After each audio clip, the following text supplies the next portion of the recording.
అరటి సాగయ్యే అన్ని ప్రాంతాల్లోనూ రైతులు ఎదుర్కొంటున్న ప్రధాన సమస్య సిగటోక ఆకుమచ్చ తెగులు. మొక్క దశ నుండి గెలకోత వరకు ఈ తెగులు బెడద వెంటాడుతోంది. వీటితో పాటు తరచూ దుంపకుళ్ళు, పనామా తెగుళ్ల దాడితో రైతులు తీవ్రంగా నష్టపోతున్నారు. వీటి నివారణకు చేపట్టాల్సిన సమగ్ర సస్యరక్షణ చర్యల గురించి శాస్త్రవేత్త డాక్టర్ నాగలక్ష్మి రైతాంగానికి తెలియజేస్తున్నారు.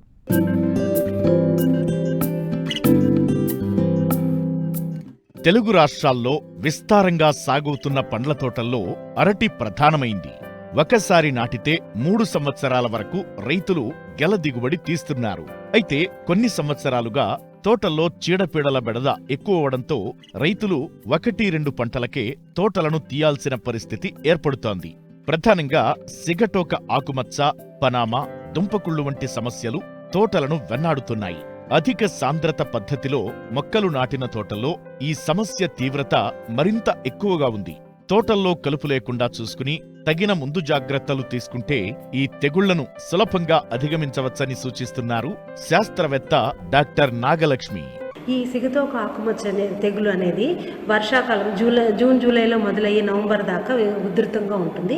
ముఖ్యంగా టిష్యూ కల్చర్ బనానాలో ఎక్కువగా ఉంటుంది.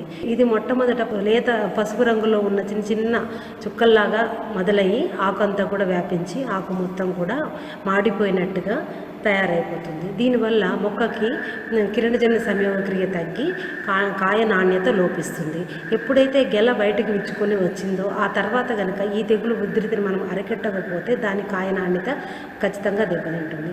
దీనికి మనం నివారణ చర్యలు ముఖ్యంగా పంటని పరిశుభ్రంగా ఉంచాలి. అంటే కలుపులు లేకుండా చూడాలి. అలాగే దుంపని మంచి చోటు నుంచి సేకరించాలి. అదేవిధంగా ఎండుటాకులు లేదా తెగులు సోకిన ఆకులను ఎప్పటికప్పుడు మనము తీసి దాన్ని కాల్చివేయాలి.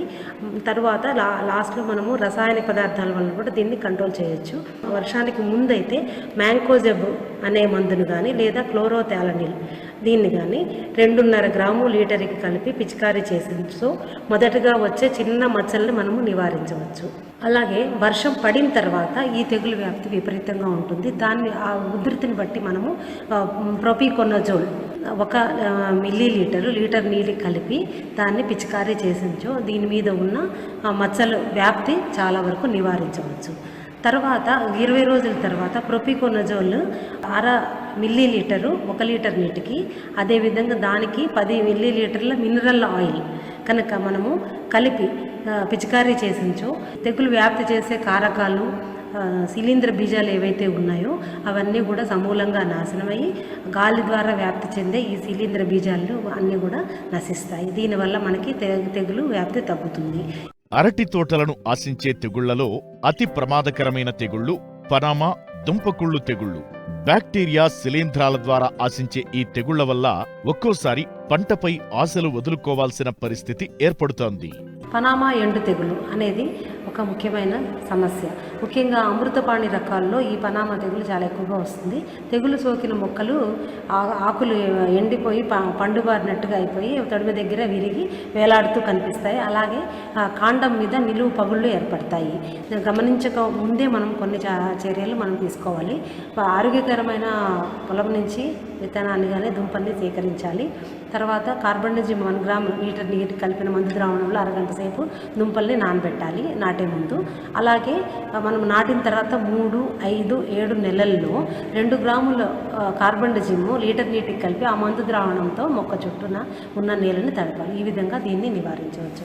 అలాగే ఇంకొక ముఖ్యమైన తెగులు బ్యాక్టీరియా ఎండు తెగులు. దీనివల్ల ఈ బ్యాక్టీరియా దుంపకుళ్ళు వస్తుంది మనకి. దీన్ని నివారించడానికి మనము లీటర్కి 25 గ్రాములు బ్లీచింగ్ పౌడర్ని కలిపి ఆ మందు ద్రావణంతో మనము నీటి తడిగా ఉన్న పొలంలో మొదల చుట్టూతా తడుపుకుంటే ఇది చాలా వరకు బాగా పనిచేస్తుంది.